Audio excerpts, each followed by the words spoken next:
Hello everyone and welcome to another episode of the Daily Medieval Podcast with me.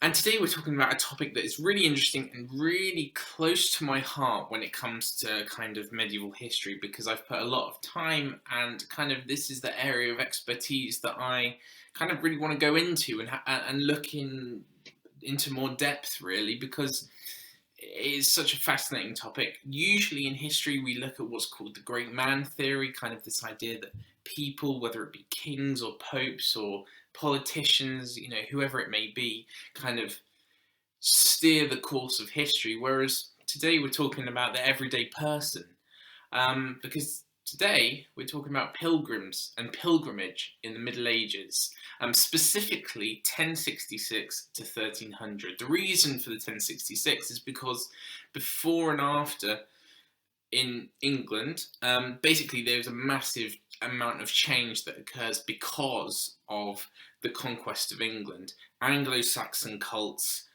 saint cults, kind of have to really change, develop.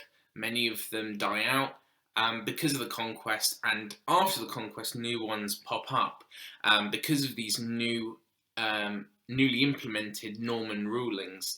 So this is kind of why we look at from 1066 onwards, just so that we don't complicate the matter kind of unnecessarily.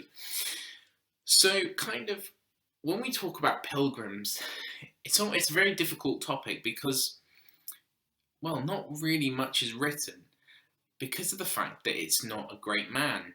It's not a king that will have immeasurable amounts of, vitas or jesters, stories of their deeds and their triumphs in battles or in politics or in religious piety.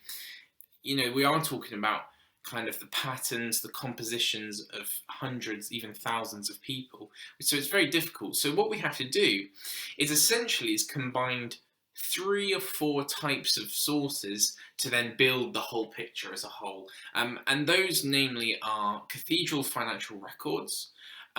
This allows us to look at kind of donations and offerings, which we'll get onto later, because this can give us some idea of the number of pilgrims, but also really how people are worshipping, how people are praying, what kind of things they're donating, and kind of looking at the traditions as a whole, because this is something that's not necessarily dictated by law, papal law or secular law. This is largely based on culture and tradition, which is really interesting. Now, secondly, alongside cathedral financial records, you have miraculars. Miraculars provide us with a brilliant kind of sample size. When we think about science, when you get your quadrat out and you count, whatever it may be within that, it's a sample size of the greater area. And so we can use miracular in the same way, because they tell us about who the people were, what social class they were, what types of miracles, what types of offerings. They give us all these brilliant amounts of information, and whilst they only account for a small amount of the population, it kind of gives us an idea of the type of people that are really kind of being involved with shrines and certain shrines, which we can then use to compare and contrast. So that's kind of accompanies that kind of cathedral finances, and the last of which is kind of, again, more kind of hagiographic material, but also kind of chronicles and other kind of greater literature, really, because these can provide us information about, for instance, translation ceremonies. So we'll look later at kind of the immeasurable amounts of people recorded going to translation ceremonies that aren't recorded really in much depth in the financial records or in the miraculous. So by putting all of these together, we should get a really kind of good idea about, who pilgrims were, why were they doing what they were doing, and kind of how they were going about it, really. And so here we are in the Middle Ages. You're say a person of gentry or a peasant working the fields, and you want to go on pilgrim. You want to go on pilgrimage. Why might you do that, really? What kind of motives are we looking at? So the motives really were kind of varied. Obviously you have, the simple explanation, which is that people want to express piety. But there's also instances of people showing opposition by honouring the slain enemies of kings. We see that a lot, for instance, with Thomas Becket. We also, there are some people just going out for a holiday. We see that with people of higher social classes, that when they're visiting a county or an area, that they will visit the local shrine as part of that, as kind of a way to honour that kind of area, really. But some people as well are doing it because they have to. They have to carry out a penance. A penance is, of course, that kind of idea that you undertake a pilgrimage to repent your sins and gain that absolution. So, I mean, from what we can understand, though, is that essentially without this belief in virtue and the power of the saint, this kind of idea of pilgrimage would really just be tourism, kind of without it. And so we have to understand pilgrimage from a really spiritual background. This isn't people going on a hike or whatever. This is people, expressing their religious kind of piety in a certain way. And so, but what we have to understand as well is that most pilgrims undertook the journey by their own accord. Of course, this was not entirely true, but the majority did. Others, as I said earlier, who are on penance, might have a really kind of structured itinerary. They might have to visit a certain local shrine, national shrine, regional, or even one international, whether it be walking the Compostela in northern Spain, France, or even going all the way to Jerusalem. Whatever it may be, they might have a structured, kind of organised itinerary.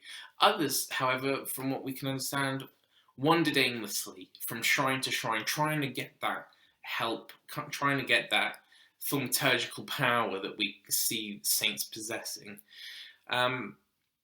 But what we can really understand is that there's a lot of people kind of going to and from shrines in this period. We have a brilliant source that reports that along the entire pilgrimage route from London to Canterbury, when the translation of Thomas Becket occurred, there was some tens of thousands of people kind of walking these paths and being involved in celebrations, because a person on pilgrimage can partake not only through kind of an individual expression in terms of setting upon the path for their own reasons, going to the shrine, making a donation, then coming back. But there were plenty of celebrations, be it jubilees, translation ceremonies, mass, whatever it may be, that they could also partake in. So it's also a very highly organised system that has been in place.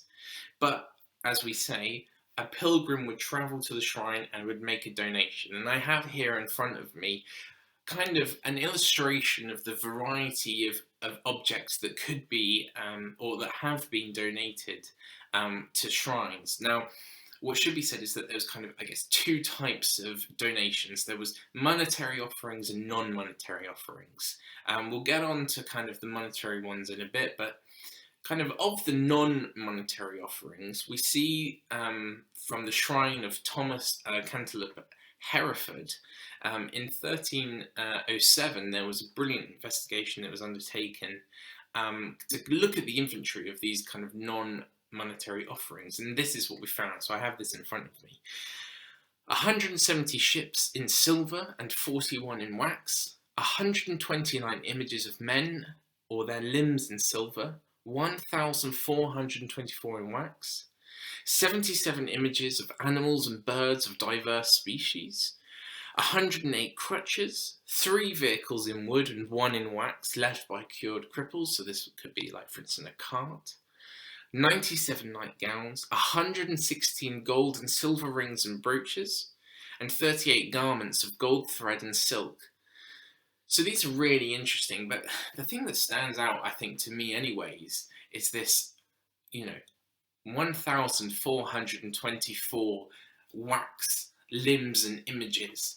So what's that about? Well, this is a really interesting thing when we talk about how people worshipped and how, kind of when we look at that traditional side, this wasn't necessarily something encouraged, but this is something that happened. So we have a wonderful piece, a wonderful source of this person called Hugh Le Barber.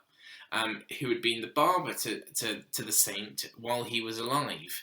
And he appealed to his deceased master when his eyesight left him at an old age, and he sent 2 wax eyes to Hereford twice, making and sending his measurements, and finally then going there on pilgrimage. And this is a really interesting thing that we see, which is that if you were afflicted or wounded or diseased in a certain way, or in particular in a certain limb or organ, you could produce a wax version of that to size and measurement that you could donate. And as we see with Hewlett Barber, he measured and constructed and ordered that wax eyes would be created based on the measurements of his that could then be donated to the shrine. So this is a really interesting thing when we talk about kind of how did people kind of get involved with kind of donations and worship as a kind of, and using shrines as an outlet of faith. That's really interesting. And we see then, of course, in true kind of modern manner, that pilgrims were as well tourists, and in a kind of, as a last great act, a pilgrim would often attain some sort of souvenir from the church that they visited. Now, one of the best ways, and this is something that still occurs today, is pilgrim badges. Pilgrim badges would be, I mean, back in those days, they were fragile lead or pewter, and it would be a cast badge with a pin that showed some sort of iconography of the particular shrine. Today, in today's world, you can visit Walsingham. I say that's local to me, and you can get a pilgrim badge like that, like the ones found. And now, how many have we found? Well, this is where it's, you know, when we look at kind of cross curricular kind of research, we can use archaeology to look at kind of, again, backing up those numbers of pilgrims, kind of the spread of pilgrims, because over 1,300 of these souvenirs have been found. We've found 1,300 pilgrim badges across the UK, indicating that kind of, well, I mean, if we take this as a small portion, that there was exceedingly numerous amounts of pilgrims bustling around England. But, of course, the question is, you know, we talk about pilgrims in this grouped word, who were they? And how many pilgrims really were there? And this is really interesting because there's 2 methods in which we can kind of understand how many pilgrims there were and who were they. The first is by a wonderful historian called Benjamin Nilson, who talks about this kind of the monetary donations. So basically, again going back to that idea of donation culture, we can understand from sources such as Thomas of Monmouth that have wrote massively in depth about pilgrim culture to see that it was a deeply interwoven tradition that a pilgrim would donate 1 coin, usually sterling silver. That was kind of within England. Abroad there was other traditions, but within England, as a pilgrim, you would donate 1 silver sterling coin. And this was the standard and the tradition of the English shrine. Now, if this is true, then of course this makes it quite easy, because 1 coin equals 1 pilgrim. Now, one of the accounts in which Nilson uses to help kind of create this argument is Lincoln, the Cathedral at Lincoln, 1335, so of course a little bit outside of our time period that we're looking at, but still close enough that it's kind of relevant. Essentially, basically, 1335, the financial records of Lincoln were so detailed that we were able to construct the idea that 3.2% of church offerings in terms of money were from non-sterling silver.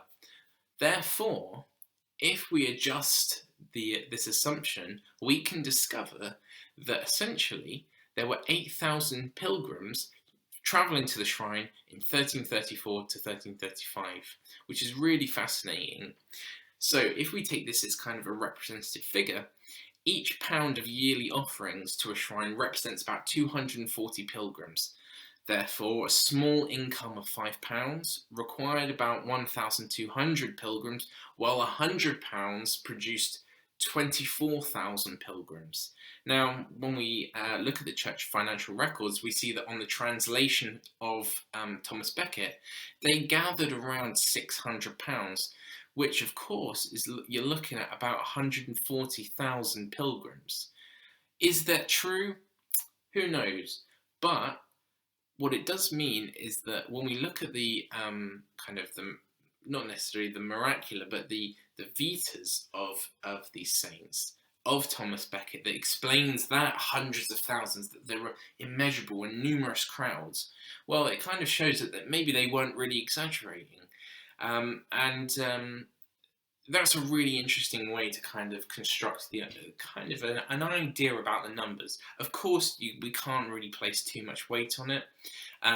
The idea of this kind of the basis is that if we kind of look at the fact that some pilgrims wouldn't have paid anything or paid monetary offerings, others might have given more than one coin, that will kind of balance itself out. But of course, we have instances of, whether it be kings or nobles or knights or whoever it may be, donating, £10, £15, whatever it may be, or equally pilgrims of lower classes donating, 5, 6 coins, or even half coins or quarter coins. So it kind of, there is a lot of problems with this methodology, but it is really interesting nevertheless to kind of get an idea, really. So the second kind of method to looking at who pilgrims were is Finucane, another excellent historian who I would greatly recommend. Basically, he looks at the miracular. He traipses through all of the miracles and records basically sex, type of miracle, and social class of this person registering that miracle. And he looks at a fair few shrines, and he gets some really interesting results. Essentially, when we look at 2 shrines, Godric of Finchale and Fridswide of Oxford, we see some really interesting things. So when we look at Godric, we see that of the 244 miracles, about 2/3 of these pilgrims who visited the shrine were women, which is really interesting when we talk about the representation of women in history, because it's very difficult to kind of see their representation in history, and this is one of the instances where actually we can see that women also partook in pilgrimage, and in a really interesting way. And all of these miracles tell us a bit about the kind of background of those women as well. And we see this equally with the Fridswede of Oxford, because again, about 2/3 of the 108 miracles also involved women. But of course, these 2 instances are fairly unique in that kind of way. But we do see some interesting things elsewhere. For instance, when we look at William of Norwich, where I am currently here, we see that more than half, 57% of his recorded pilgrims lived less than 10 miles from the shrine. And in most cases, these came from the city of Norwich itself. Now, for any stereotypes about East Anglia and Norfolk and Norwich, that seems very plausible. But what's interesting is that we can kind of track the spread of kind of the miracles over time because of how detailed they are. So we see that in 1150, the average kind of distance from the shrine was about 23 miles, but by 1154, it rose to 32 miles. And then even by 1172, we see that then it's all the way up to increased to 45 miles, twice the original average. Now, does this mean that over, 20 years or so, that it's increased by 20 miles? Of course not, but it shows this kind of the growth of the cult over time, which is really interesting. Now, Finucane, I don't know how he did it, but he went through 1,933 miracles across 5 different shrines in England and 2 in northern France, to kind of get an idea of this kind of attitude, or of kind of the patterns and the migration of pilgrims. And this is what he found. So he found that in general, 2/3 of all these pilgrims were men, 61%. Women then made up the other 29%. No, my maths is wrong there. 39%. Yes. Most female pilgrims, 86%, were of the lower class, but only slightly more than half of men came from this social class. So we see then, what does this tell us? This tells us that, so typically women of a lower social class were visiting these shrines, but men were more diverse. We see instances across different shrines of course, like nobles, knights, warriors, gentry, visiting these shrines on behalf of kind of their household, which explains this. And so an interesting comparison is that with the 430 pilgrims from the 2 French cults, we see some interesting comparisons, namely the fact that these French cults have the same proportion of sexes found in English cults, that being 61% men and 39% women. Now, I am currently doing some really interesting research in that I'm implementing Finucane's methodology on Bury St Edmunds, because he chose not to look at that, but there have since been some wonderful translations by Tom Licence that have been able to make these miracles more accessible. And I have found essentially, again, the same sort of proportion of sexes, about 61% men and 39% women, which is really, really interesting. Now, Bury St Edmunds as well, what I also found is that when we look at kind of women, we see that there's a lot of actually high-class women placing their spiritual faith in the shrine and visiting the shrine, which is really interesting. But more to that to come in the future, I guess. Essentially, though, when we go back to this kind of wider idea between England and Northern France, is that the main difference is that English male pilgrims were typically a higher social class than French male pilgrims, which is really, really interesting. So there we are, really. That kind of gives you an idea of kind of who these pilgrims were. Why did they actually go on pilgrimage? What did they bring with them? What did they offer? And kind of what background did they come from? And what's really interesting, I guess, is that because of COVID and kind of everything that's happened recently, kind of pilgrimage is beginning to be resurfaced. And we actually have, I do have it here, one of my most favourite books currently is the Britain's Pilgrim Places, which looks at medieval pilgrimage sites along all sorts of places. Here we go, in St Cuthbert's Way, Dorset, we have abbeys and wells and all sorts, and it is absolutely fascinating. And there is a resurgence of pilgrimage in the UK at the moment. Recently there has been another there's been a pilgrim kind of walk passageway developed connecting Norwich to Walsingham, and there's been this massive reignition of pilgrimage in the UK, which is brilliant, which I absolutely love. And so, you know, it's kind of a really amazing chance to kind of walk those pathways that our ancestors did. And, you know, I say that with great kind of weight, because what's really interesting is that unlike other, you know, examples of history, because of the fact that the majority of these pilgrims were of a lower class, were, you know, an encapsulated thousands, there's quite a high chance that our ancestors did partake in this throughout the centuries and throughout the generations. And so I would definitely recommend anyone out there to partake in a pilgrimage, and there are some fantastic routes. I will link the website of the Great British Pilgrim